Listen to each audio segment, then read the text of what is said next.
ঘরে গেস্ট এসছে, উনি পেঁয়াজ রসুন খান না, তার জন্য কি করা যায়।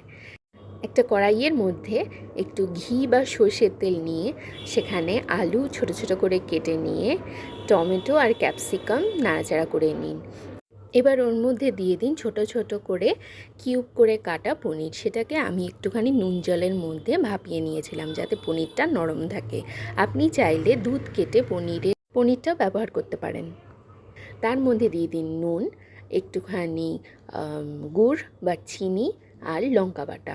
এবার ভালো করে নেড়ে চেড়ে নিয়ে তার মধ্যে দিয়ে দিন red chilli sauce, soya sauce আর গ্রিন যে চিলি সস হয় সেইটা।